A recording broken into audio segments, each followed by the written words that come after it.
पकड़ने के लिए। तो जो साधु बनिया और उसका दामाद बैठे हुए थे, तो जो चोर थे सोचे कि यही अपना धन इनके पास छोड़ के भाग जाऊं, नहीं मेरे को जो सिपाही पकड़ लेंगे तो राजा हमको महान दंड देंगे।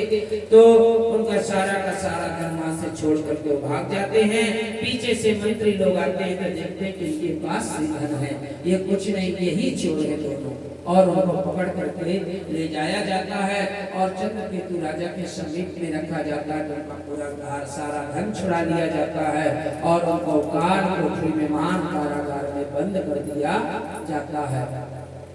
और वहाँ माँ बेटी भी सत्यनारायण भगवान की कथा एक ब्राह्मण के घर में वही जो ब्राह्मण थे जो धनवान हो चुके थे, उन्हीं के घर में पूर्णमासी का दिन था, सत्यनारायण भगवान की कथा हो रही थी। तो बेटी सायंकाल के समय था, सांझ टाइम कथा हो रही थी, जिसके कारण पुत्री आती हैं और उस ब्राह्मण के घर में सत्यनारायण की पूरी कथा सुनती हैं और प्रसाद लेकर के जब अपने घर जाती हैं तो कुछ रात्रि हो चुकी थी, रात हो चुकी थी। तो माँ बोलती है कि बेटी तू इतनी रात को कहाँ रुक गई थी?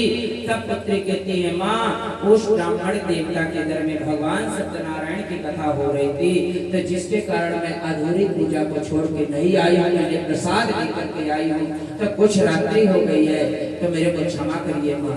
तो माँ कहती है नहीं पुत्री कोई अपराध नहीं है, तुमने तो भगवान के कार्य में गई थी। तो सुबह होते ही माँ बेटी भी भगवान सत्यनारायण की कथा करती हैं और कथा करके भगवान विष्णु को प्रसन्न कर लेती हैं।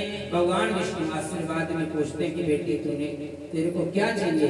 तब माँ बेटी कहती हैं, जो कलावती थी कहती हैं कि मेरा पति और मेरे पिताजी को जो चंद्रकेतु राजा के नगर में जेल में बंद है उनको छुड़ा दीजिए। तब भगवान कहते तथास्तु, ऐसे ही होगा।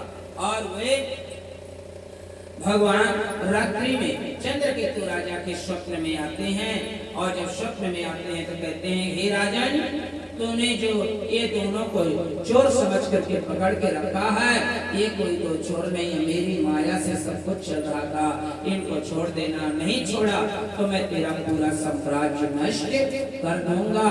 तब वो राजा भयभीत हो जाता है और भगवान मन पर ध्यान हो जाते हैं। सुबह होते ही अपने मंत्रियों को बुला करके उन दोनों को छुड़ाया जाता है और उनका जो सारा धन था उनको नए वस्त्र दे करके उनको नगर से विदा कर दिया जाता है और वे अपने घर के लिए नगर से प्रस्थान करते हैं। बोलिए श्री स्कंद पुराण के देवाखंड के अंतर्गत तृतीय अध्याय।